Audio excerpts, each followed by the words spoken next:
Autoréguler son cerveau d'une façon douce et naturelle, c'est ce que permet de faire le neurofeedback dynamique et c'est le sujet de Israël demain ce matin. Bonjour à tous et bonjour à toutes. Olivier Granilic au micro pour un nouveau numéro de Israël demain et ce matin avec Sarah Alali. Bonjour Sarah. Bonjour. Merci d'être dans nos studios pour parler de cette méthode tout à fait innovatrice de neurofeedback dynamique. On va tout savoir sur ça. On est aussi avec Daniel qui va faire en direct et sous nos yeux une séance donc de neurofeedback dynamique. C'est pour ça que vous le voyez sur une chaise avec toutes sortes de fils. On va tout comprendre dans un instant avec vous, Sarah.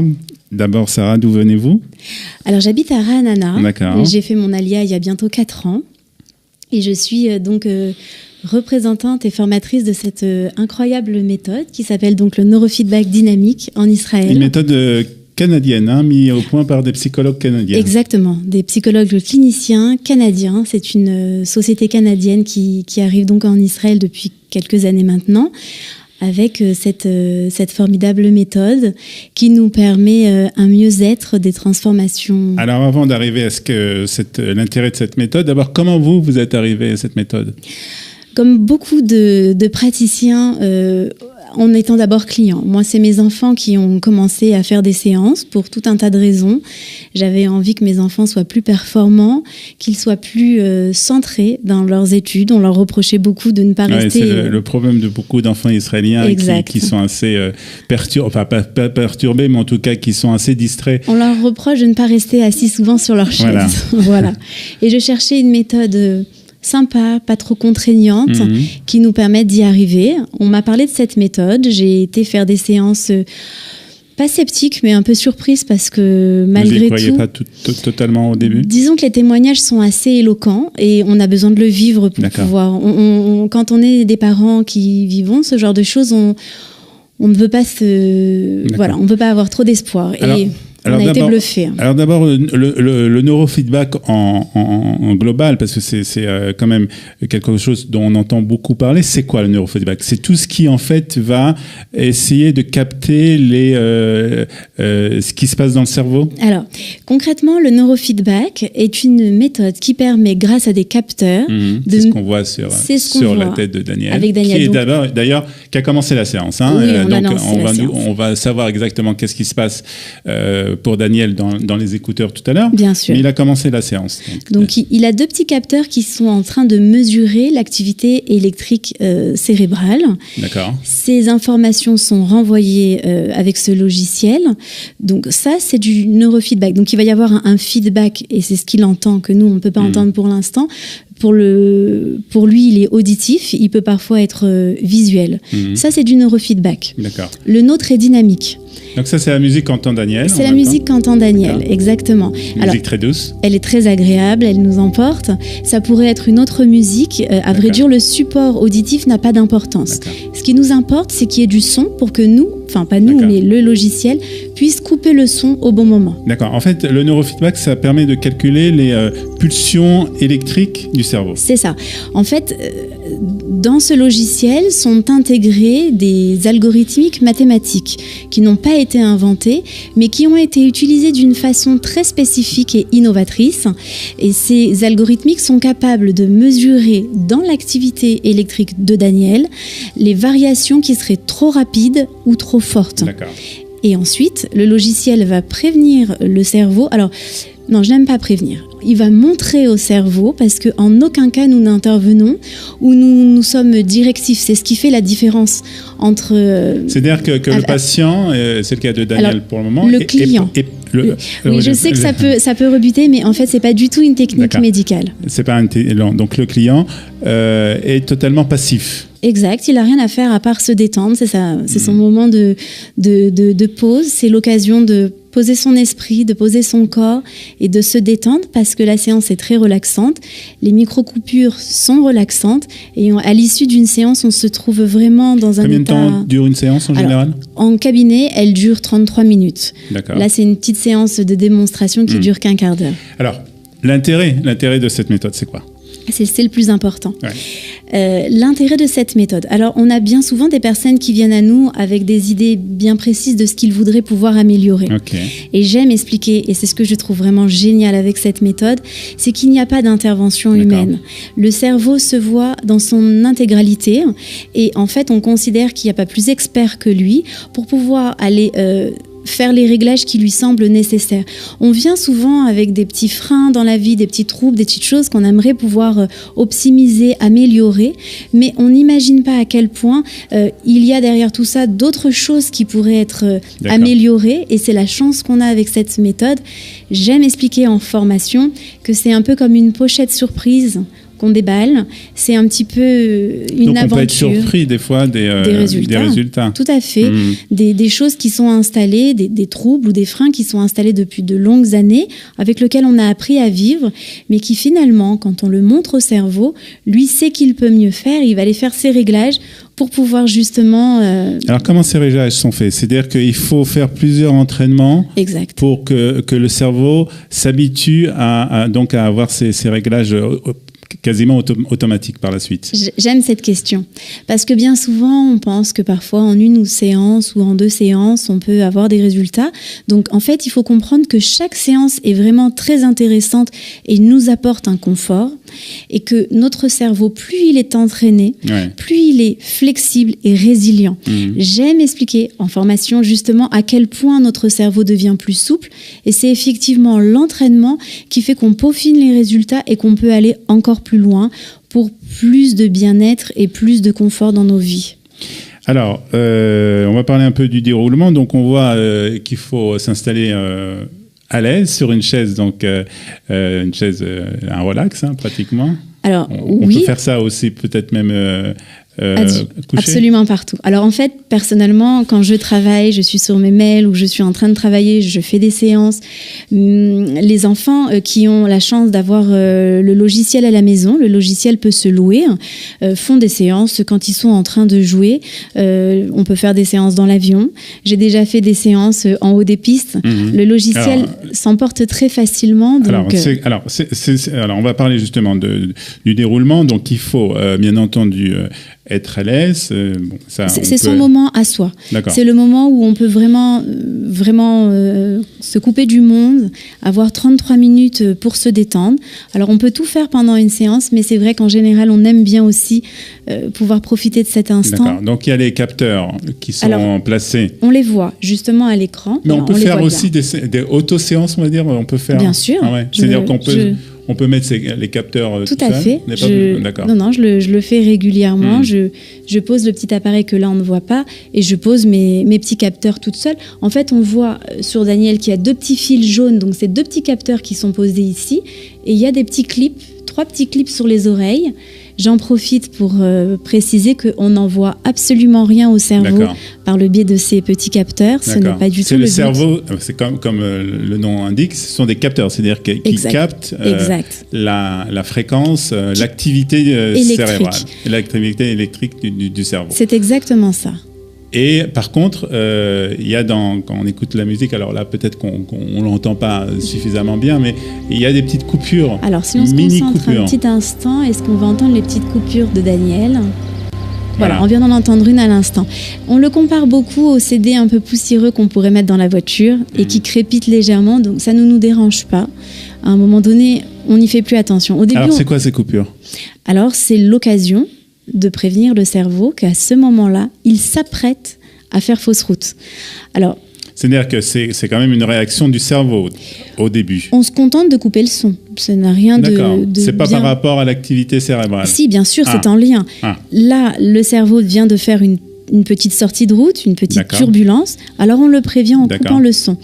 Pourquoi on le prévient en coupant le son ? Parce que notre cerveau passe son temps à détecter notre environnement, à détecter tout ce qu'on peut penser, ressentir, d'un point de vue cognitif, physique, émotionnel, dans le but de pouvoir s'adapter tout au long de la journée et de la nuit pour pouvoir s'équilibrer et pouvoir être le plus fonctionnel possible. Cette petite micro-coupure, pour lui, est un changement qu'il va venir observer. Pourquoi est-ce qu'il y a eu cette petite micro-coupure ? Il se rend compte que tout va bien, Daniel est confortablement installé, mais par la même occasion, il se rend compte que waouh, ben lui, il n'est pas forcément bien positionné et que s'il se positionnait autrement, ben il ferait bien mieux. Donc c'est cet entraînement qui va permettre au cerveau, au fur et à mesure, de s'auto-gérer. S'auto-réguler. C'est-à-dire qu'en fait, on pourrait le comparer. Alors, on aime beaucoup les petites comparaisons de la vie quotidienne, mais c'est le meilleur moyen de comprendre. Ouais. C'est un petit peu comme s'il apprenait à faire du vélo. C'est quelque chose qu'on n'oublie jamais. Ce qui veut dire que dans sa vie de tous les jours, Daniel sera mieux à même de gérer le stress, les anxiétés, les angoisses, beaucoup de choses.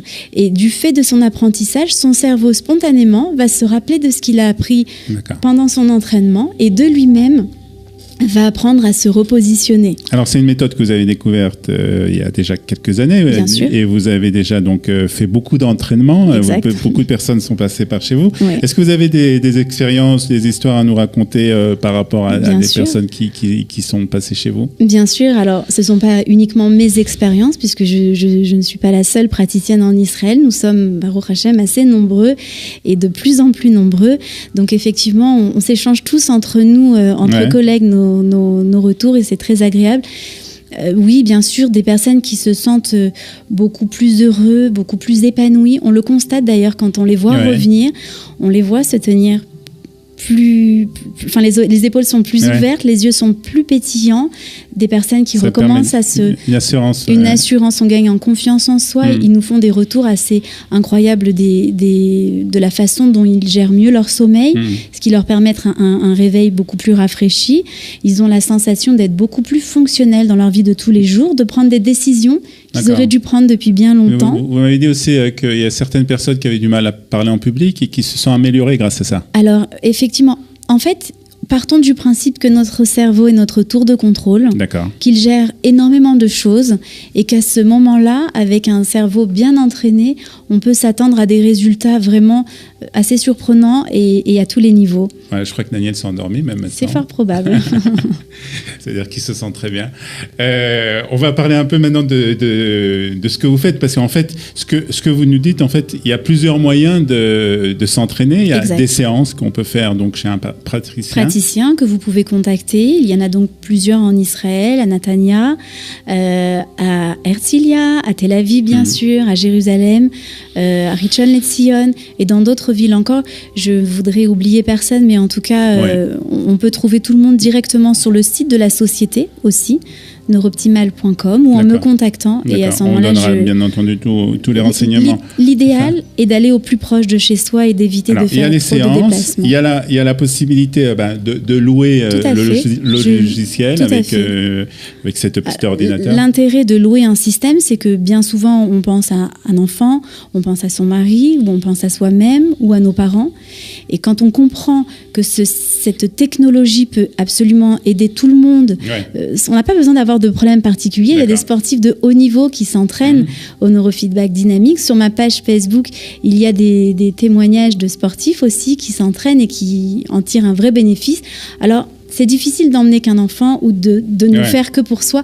On a envie d'entraîner toute la famille. Quand on a le système à la maison, c'est plus facile. Et voilà, les séances sont en illimité et même financièrement, c'est quand même beaucoup plus intéressant. Donc, il y a la possibilité donc, d'acheter ou de louer le système. Et puis aussi, il y a quelque chose d'assez important aussi, surtout puisque on a envie de trouver du travail pour certaines personnes qui arrivent en Israël, qui ont des fois un peu du mal. C'est aussi des formations que vous assurez. Exactement. Il y a possibilité de se former à cette méthode pour devenir praticien.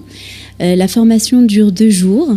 Pendant cette formation, on apprend tout simplement à bien comprendre, utiliser le système qui est assez simple d'utilisation, puisque quand on le loue, c'est assez simple de pouvoir lancer des séances. On comprend surtout comment on en est arrivé là, à cette méthode absolument incroyable.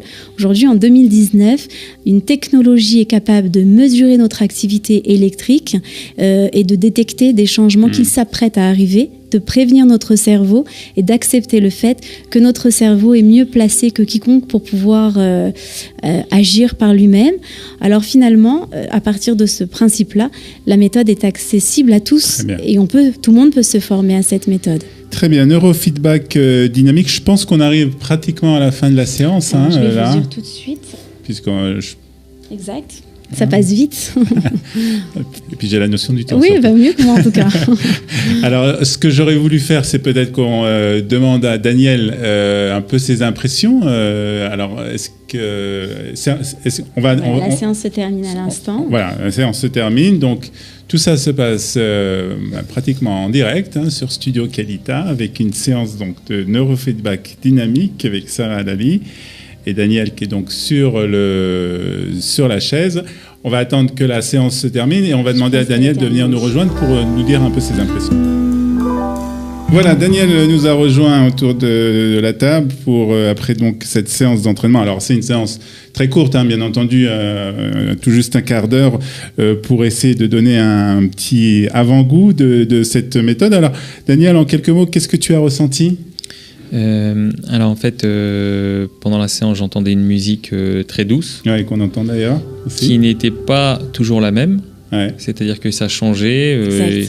Il y avait un moment un bruit des oiseaux, puis à un moment on entendait une sorte de fleuve. J'en profite juste pour préciser que vraiment le support de la musique n'a pas d'incidence sur la méthode. Encore une fois, mon fils écoute du rap, c'est parce qu'il y a de mieux, mais ça fonctionne très très bien. La méthode, la musique est très agréable, mais voilà. D'accord. Donc c'était une musique qui n'était pas toujours la même, exact. Mais qui était une musique très calme. Et effectivement, il y avait des coupures. Tu as entendu les coupures ? Oui, des petites coupures. J'ai entendu les coupures, mais il y en avait plus à la fin qu'au début. Ça n'a pas d'importance. Il ne faut pas les considérer, il ne faut pas s'en inquiéter, comme je l'explique. Je suis surentraînée et j'ai beaucoup de micro-coupures. Le but, c'est d'apprendre à son cerveau à gérer ces micro-coupures, justement, tout simplement. D'accord. Donc c'est un moment de relaxation quand même. Voilà, oui, bien sûr, c'est un moment de relaxation. On est détendu, on ne pense à rien. Et puis il y a le cerveau qui travaille. Alors j'ai pas vu l'activité du cerveau. On la regarde pas non plus. D'accord. On laisse faire son cerveau, on lui fait entièrement confiance.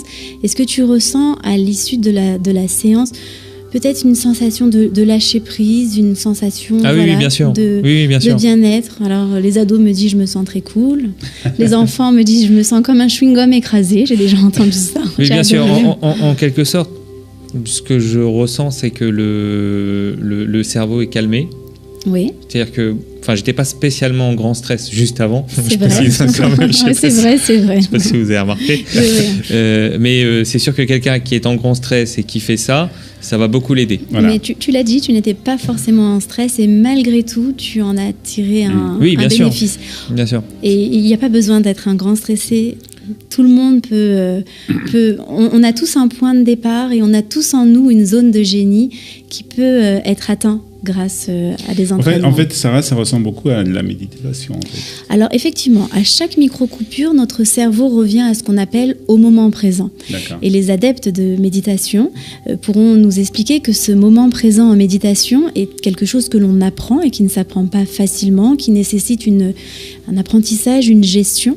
Tu as la chance, Daniel, d'avoir fait 15 minutes de méditation comme un professionnel, sans intervention de ta part, de façon innée. Donc voilà, si vous voulez en savoir plus sur cette méthode, vous pouvez contacter donc Sarah Lali sur sa page Facebook qui s'appelle Neurofeedback Wellness Israël, mais tout sera inscrit sur le petit pitch qui sera juste en haut de cette vidéo. Génial. En tout cas, merci beaucoup Daniel d'avoir joué le jeu et d'avoir participé à cette séance. Merci Sarah. Merci Olivier. Et bonne chance, bonne continuation dans cette méthode. Merci d'être venu nous voir dans les studios de Studio Qualita. Nous nous retrouverons bien entendu la semaine prochaine pour un nouveau numéro de Israël demain. Merci, à bientôt. Bye bye. Bye bye. Bye.